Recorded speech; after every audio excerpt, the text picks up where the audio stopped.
Good morning student. তোমরা যারা উত্তরবঙ্গ বিশ্ববিদ্যালয়ের অধীনে 6th সেমিস্টারের মেজর এডুকেশন নিয়েছো, তোমাদের পরীক্ষা 17 তারিখ থেকে শুরু হচ্ছে। অর্থাৎ প্রত্যেকটি মেজর সাবজেক্টে রয়েছে তার পরীক্ষা 17 তারিখ থেকে শুরু হচ্ছে। তো আমরা তোমাদের 3 মাস আগে একটি ভিডিও দিয়েছিলাম, প্রত্যেকটি সাবজেক্টের বলেছিলাম সেই প্রশ্নগুলি তোমরা পড়ে দাও। সেটি তোমাদের লাস্ট মিনিট সাজেশন। যারা ওই প্রশ্নগুলো পড়েছো অবশ্যই তারা 100% কমন পাবেন। আজকে আমি আবার তোমাদের সুপারফাস্ট সাজেশন বা সেই সব প্রশ্নগুলো নিয়ে আলোচনা করছি যেগুলো তোমাদের পরীক্ষায় কমন থাকবে। তো আমি আগে যে ভিডিওটা করেছিলাম সেই ভিডিওটা আর এই ভিডিওটার মধ্যে তেমন ফারাক নেই। তো আমরা বলেছিলাম যে আমি 12 নম্বরের জন্য 5টা প্রশ্ন বলেছিলাম। যেমন discuss the nature and scope of curriculum, প্রথম প্রশ্ন। এটা মেজর পেপার 13-র জন্য বলছি। দেখো, কিছু প্রশ্ন 12-র প্রশ্ন 6-এ থাকতে পারে, 6-এর প্রশ্ন 12-তে থাকতে পারে, এইভাবে আমাদেরকে পড়তে হবে। তো 1 নম্বর প্রশ্ন আমরা পড়বো discuss the nature and scope of curriculum. খুব ভালো করে প্রশ্নটা পড়ো। 2 নম্বর প্রশ্ন discuss the base of curriculum. Discuss the base of curriculum. দেখো, এখানে 4টা বেস রয়েছে: ফিলসফিক্যাল, সোশ্যালজিক্যাল, সাইকোলজিক্যাল অ্যান্ড টেকনোলজিক্যাল। এই যে 4টা বেস তোমরা ভালো করে পড়ো।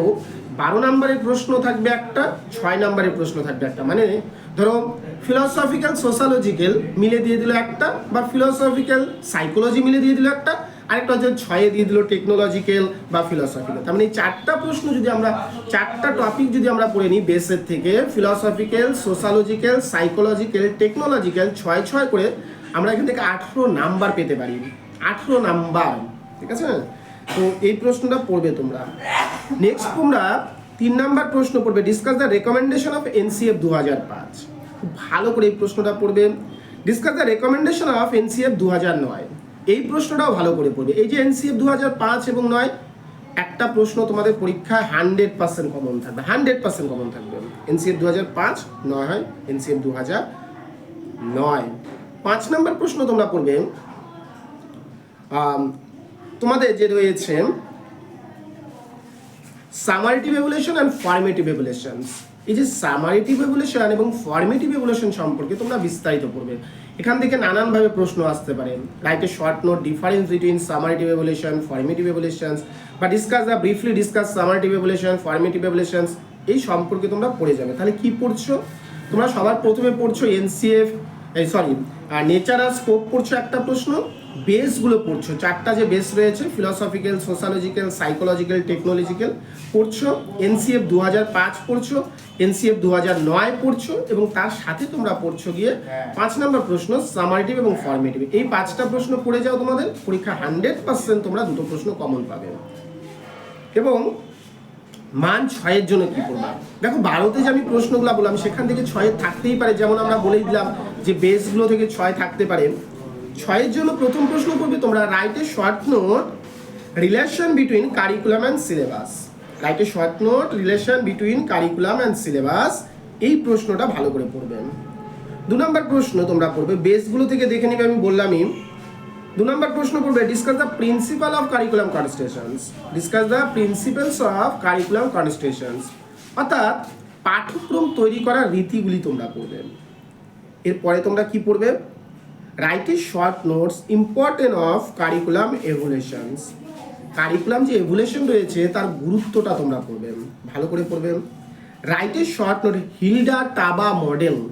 এই হিলডা টাবা যে মডেল রয়েছে এটা একটা টেকনিক্যাল মডেল রয়েছে, এটা ভালো করে পড়বেন।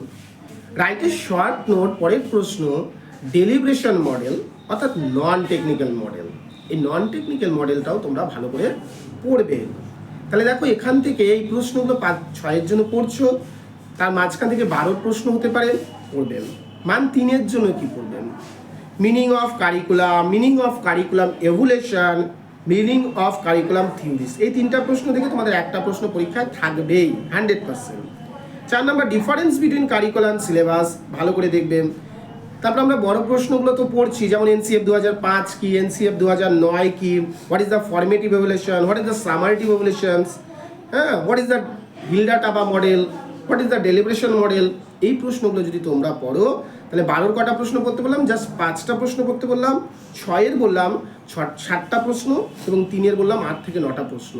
এই প্রশ্নগুলো যদি তোমরা পড়ে যাও তোমাদের 17 তারিখে যে মেজর পেপার 13 রয়েছে তোমাদের 100% কমন আসবে, এর বাইরে কোনো প্রশ্ন তোমাদের থাকবে না।